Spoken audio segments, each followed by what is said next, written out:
Hello candidates, कैसे हैं आप सब। आशा करते हैं आप सब अच्छे होंगे, मस्त होंगे और अपने पठन पाठन में लगे होंगे।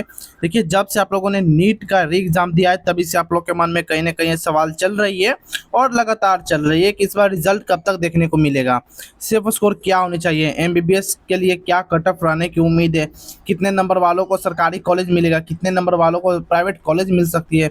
तो सारी जानकारी आपको इस वीडियो में प्रोवाइड कराने वाले हैं। और सबसे बड़ी बात की अगर बात करेंगे तो जो री नीट का एग्ज़ाम हुआ है उसमें काफ़ी बच्चे जो है वह अब्सेंट हुए हैं, यानी कि जो पहले एग्ज़ाम हुआ था 3 मई के अपेक्षा इस बार काफ़ी बच्चे ने एग्ज़ाम को स्किप भी कर दिया है। सारी जानकारी आपको इस कर इस वीडियो में बताएंगे। चैनल पहले विजिट करो, चैनल को सब्सक्राइब कर सकते हो, बेल आइकन दबा सकते हो, क्योंकि नीट से जुड़ी कोई भी जानकारी आती है, लेटेस्ट अपडेट आती है तो सबसे पहले आपको इस चैनल पर टाइम टू टाइम देखने को मिलती है। फर्स्ट ऑफ ऑल बात करेंगे टोटल वैकेंसी को लेकर, सॉरी टोटल रजिस्ट्रेशन को लेकर। टोटल इसमें 22 लाख के करीब में टोटल स्टूडेंट इसमें रजिस्टर हुए थे, यानी कि एग्जाम फॉर्म भरे थे। लेकिन बात करेंगे तो 17 लाख ही री नीट में हुए थे, यानी कि जो सेकेंड वाला आपका एग्जाम हुआ है री एग्जाम, उसमें मैं बात कर रहा हूँ तो मात्र 17,56,000 के अप्रोक्स में कैंडिडेट प्रेजेंट हुए थे, यानी कि लगभग कह सकते हैं कि 3 लाख कैंडिडेट एग्जाम को छोड़ दिए। किसके अनुसार? पिछले बार के अनुसार। पिछले बार के डाटा की अगर हम बात करेंगे तो 20 से 21 लाख कैंडिडेट एग्जाम दिए थे 22 लाख में से, यानी करीबन 1 से 1.5 लाख एग्जाम स्किप किए थे। लेकिन इस बार कुछ ज़्यादा ही लोग एग्जाम इसका स्किप कर दिए। पहला रीजन इसका बताया जा रहा है कि इसमें गर्मी को लेकर बहुत ज़्यादा लोग चिंतित रहे, और सेकेंड बात करेंगे तो जो री एग्ज़ाम का डिप्रेशन बहुत सारे लोग झेल नहीं सके, बहुत सारे लोग आत्महत्या भी तक कर ले, इस जैसे कि न्यूज़ आप लोग देख रहे होंगे। वहीं बात करेंगे टोटल प्रेजेंट कैंडिडेट को लेकर, तो देखिए टोटल इसमें मैंने बता दिया। वहीं हम बात करेंगे एग्जाम लेवल को लेकर, तो मॉडरेट आपका एग्जाम लेवल देखने को मिला है। परीक्षा की तारीख की बात करें, 21 जून की आपकी परीक्षा एक ही दिन कंडक्ट कराई गई है, कोई भी एक्स्ट्रा दिन कंडक्ट नहीं की, एक ही दिन वनडे थी, जिसमें किसी प्रकार कोई नॉर्मलाइजेशन वगैरह, क्योंकि पिछले मैंने वीडियो बनाया था उसमें एक अभ्यर्थी का कमेंट आया था क्या इसमें भी नॉर्मलाइजेशन होती है क्या, कृपया जवाब दीजिए। ठीक है, तो मैंने इस वीडियो में उनका जवाब दे दिया, ऐसा किसी प्रकार कोई नॉर्मलाइजेशन वगैरह नहीं देखने को मिलती है। हाँ, लेकिन अगर आप आंसर के बाद कोई किसी भी तरह के क्वेश्चन में अगर गलत क्वेश्चन को सही क्वेश्चन है, सही क्वेश्चन को गलत क्वेश्चन ठहराया जाता है, उसमें ऑब्जेक्शन मिलती है। यही बात करेंगे टोटल कितने कैंडिडेट मेल फीमेल रजिस्ट्रेशन किए थे। अगर बात किया जाए फीमेल कैंडिडेट को लेकर तो 13 लाख, और मेल कैंडिडेट की बात किया जाए तो लगभग 9 लाख के अप्रॉक्स कैंडिडेट आवेदन किए थे इस परीक्षा के लिए। आगे बात करते हैं क्वेश्चन को लेकर। देखिए, इसमें टोटल हम बात करेंगे तो बायोलॉजी में टोटल 90 क्वेश्चन पूछ जाते हैं जो कि 360 अंक के होते हैं। वहीं बात करते हैं फिजिक्स में लेकर 45 क्वेश्चन होते हैं 180 अंक के, और केमिस्ट्री में 45 क्वेश्चन 180 अंक के, यानी कि आप कह सकते हैं कि 1/2 का वेटेज सिर्फ बायोलॉजी आपके एग्जाम को मतलब अपने पास रखता है, यानी कि 720 अंक में से 360 अंक खुद उनके पास रहता है, बाकी आधे में फिजिक्स और केमिस्ट्री दोनों रह जाते हैं सिमट कर। वहीं बात करेंगे इसके डिफ़िकल्टी लेवल को लेकर, तो इसका भी हम आगे बात करेंगे। सबसे पहले बात करते हैं, अगर आप एक क्वेश्चन सही इसमें करते हो तो आपको 4 अंक दिए जाते हैं, यानी कि एक क्वेश्चन सही करने के बावजूद आपको 4 अंक दिए जाएंगे। वहीं अगर आप एक अंक गलत करते हो या एक क्वेश्चन गलत करते हो तो आपको 1 अंक काट लिए जाते हैं। आई होप ये डाटा आप सभी को समझ में आ चुका होगा। और नेक्स्ट बात करते हैं अन अटेम्प्ट को लेकर। देखिए, अगर आप अन अटेम्प्ट करते हैं यानी किसी भी क्वेश्चन को स्किप करते हो या उस अटेम्प्ट नहीं करते हो, इसमें किसी प्रकार के कोई नंबर काटे नहीं जाते हैं। चलिए आगे हम बात करते हैं। यहाँ तक तो सारी डाटा आप सभी को समझ में आ चुका होगा। देखिए, अब बात करते हैं शिफ्ट वाइज डिफिकल्टी लेवल को, sorry subject wise difficulty level की अगर हम बात करेंगे। देखिए, फिजिक्स में 180 अंक के होते हैं जो कि आपको 45 प्रश्न पूछ जाते हैं, आपका मॉडरेट टू हार्ड देखने को मिला। केमिस्ट्री 45 क्वेश्चन हार्ड देखने को मिला इस बार। देखिए, केमिस्ट्री इस बार भी हार्ड पूछी गई और पिछले बार भी हार्ड पूछी गई, लेकिन अगर दोनों में कंपैरिजन करेंगे 3 मई और 21 जून के परीक्षा को लेकर, 21 जून वाली परीक्षा कुछ ज़्यादा ही हार्ड रही 3 मई के रिगार्डिंग। वहीं बात कर रहे हैं बॉटनी को लेकर, तो बॉटनी भी आपका मॉडरेट रही, जूलॉजी भी आपका मॉडरेट रही, यानी कि बायोलॉजी का सेक्शन आपका मॉडरेट रही, सिर्फ केमिस्ट्री आपकी हार्ड रही और फिजिक्स मॉडरेट टू हार्ड, यानी वही आप कह सकते हैं कि ये भी आपके मॉडरेट लेवल का ही रही। केमिस्ट्री का कुछ लेवल एक लेवल था, लेकिन हाँ केमिस्ट्री थी। आगे अगर हम बात करेंगे नेक्स्ट, जो कि year wise analyse government MBBS seat, जो कि यहाँ पर हर एक साल के बताई गई है। देखिए, जैसे कि 2017-18 की अगर हम बात करेंगे तो यहाँ टोटल कॉलेज की संख्या 237 थी, और एमबीबीएस सीट की अगर हम बात करेंगे तो 31,438 टोटल 83 टोटल सीट थी। वहीं 2018-19 की अगर हम बात करेंगे तो यहाँ पर 253 कॉलेज थी। वहीं बात कर रहे हैं एमबीबीएस सीट को लेकर तो 893 टोटल यहाँ पर थी। वहीं बात करते हैं 2019-20 के रिगार्डिंग, तो यहाँ पर टोटल अगर हम बात करेंगे तो total 279 total seat MBBS college थी।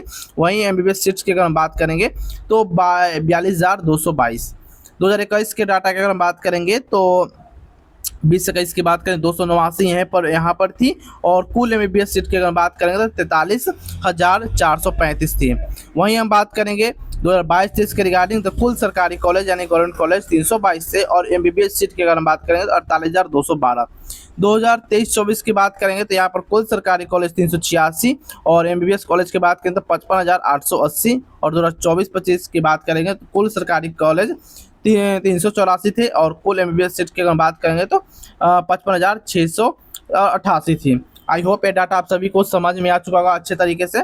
नेक्स्ट बात कर लेते हैं सीटों का विवरण को लेकर। देखिए कुल एमबीबीएस अगर अखिल भारतीय में बात करेंगे तो 1,29,026 टोटल थी। वहीं सरकारी एमबीबीएस सीटें की बात करें जिसमें एम्स और आईएनआई सहित की अगर हम बात करेंगे तो 63,683। निजी एमबीबीएस यानी कि प्राइवेट एमबीबीएस की अगर हम बात करेंगे तो 65,343 है। वहीं एम्स एमबीबीएस सीटें की अगर हम बात करेंगे तो 2,257 थी है। आई होप ये डाटा आप सभी को ये भी समझ में आ चुका हो कहाँ पर कितने सीटें उपलब्ध है। आगे बात करते हैं जो कि नेट यूजी सेफ स्कोर को रिगार्डिंग हम बात करेंगे।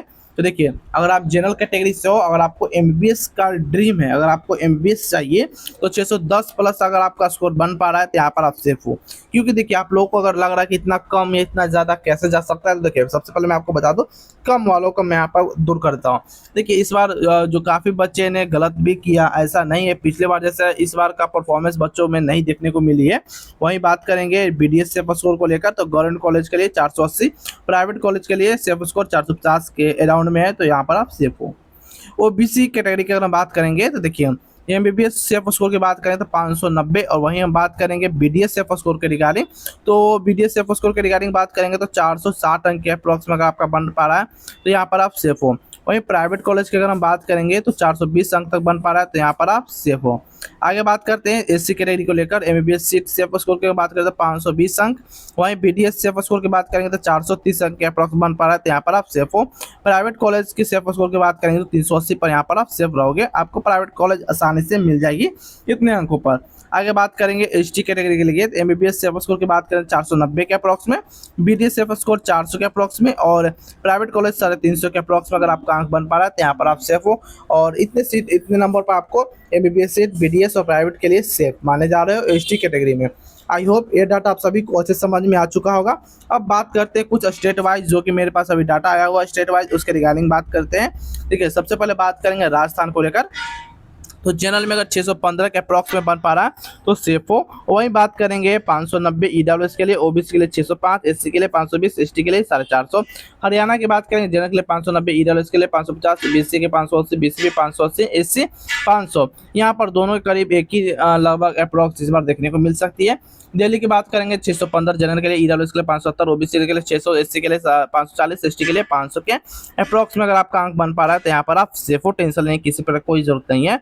वही बात करते हैं उत्तर प्रदेश के रिगार्डिंग, तो यूपी की बात करेंगे तो जनरल के लिए 610, ईडब्ल्यूएस 560, ओबीसी 600, एससी 515, एसटी 500 के करीब में।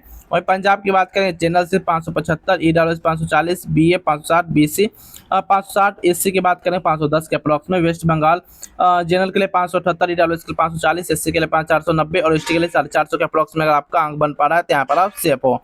वहीं बात करते हैं महाराष्ट्र के रिगार्डिंग, अगर जनरल से 570, ओबीसी 560, ईडब्ल्यूएस 530, एससी 500, एसटी 480 के अप्रॉक्स में आपका अंक बन पा रहा है, यहाँ पर आप सेफ हो। झारखंड की बात करेंगे जनरल में 595, ईडब्ल्यूएस 570, एससी 530, एसटी 500 के करीब में अगर आपका झारखंड से बन पा रहा है तो आप सरकारी कॉलेज के लिए आप यहाँ पर सेफ हो। जितना भी मैंने आपको अभी तक स्टेट वाइज कट बताया सारा को सरकारी कॉलेज प्लस राउंड 1 का मैं आपको बता रहा हूँ, अलग अलग राउंड का यानी कि राउंड 2 3 का प्लस -3 4 रहने की उम्मीद है। छत्तीसगढ़ की बात करें जनरल 520, ईडब्ल्यूएस 450, ओबीसी 490, एससी 420 और एसटी 400 के अप्रॉक्स में अगर आपका अंक बन पा रहा है तो यहाँ पर आप सेफ हो। बात करते हैं उड़ीसा को लेकर, तो जनरल 530, ईडब्ल्यूएस 500, एससी 460 और एसटी 430 के करीब में। बिहार 620, ईडब्ल्यूएस 600, ओबीसी 570, एससी 540 और एसटी 520 के करीब में। देखिए कुछ ऐसे डेंजर्स स्टेट हैं, जैसे कि मैं सबसे पहले बात करते हैं राजस्थान, उसके बाद दिल्ली और उसके बाद बिहार। और यूपी। यह 2-3 4 स्टेट ऐसे हैं जो काफ़ी डेंजर जोन में हमेशा रहते हैं और यहाँ कट ऑफ अदर स्टेट के मुकाबले काफ़ी हाई रहने की चांस रहती है। तो देखिए जैसे कि बिहार की बात करते हैं, वही हम बात करेंगे उत्तर प्रदेश को लेकर, फिर उसके बाद हम बात करते हैं राजस्थान को लेकर, दिल्ली को लेकर। ये 3-4 स्टेट हैं, काफ़ी हाई डिमांडेड स्टेट है। यहाँ के जो कैंडिडेट्स हैं, अभ्यर्थी काफ़ी जेलो जान से पढ़ते हैं, यहाँ पर सुविधा भी उपलब्ध है, सारा कुछ। आई होप ये डाटा आप सभी को समझ में आ चुका होगा। बात करते हैं रिजल्ट के रिगार्डिंग क्या कुछ नई इन्फॉर्मेशन आई है। देखिए सबसे पहले आपकी आंसर की जारी की जाएगी, तो आंसर के लगभग आपको 25 जून तक आपको आंसर की देखने को मिल जाएगी। वहीं बात करेंगे लगभग 17 से 19 जुलाई तक आप सभी का रिजल्ट भी देखने को मिल जाएगी। जहाँ तक बात करेंगे इसके बाद काउंसलिंग को लेकर, तो लगभग अगस्त के फर्स्ट वीक से काउंसलिंग स्टार्ट हो जाएगी। बाकी बात करेंगे इसके आंसर की, रिजल्ट के रिगार्डिंग और कुछ इन्फॉर्मेशन आती है, लेटेस्ट अपडेट आती है, तो टाइम टू टाइम आपको इस चैनल पर देखने को मिलेगी। तो चैनल को सब्सक्राइब कर सकते हो, बेल आइकन दबा सकते हो। फिर मिलते हैं कोई अदर इन्फॉर्मेटिव वीडियो में, तब तक के लिए जय हिंद, जय भारत दोस्तों।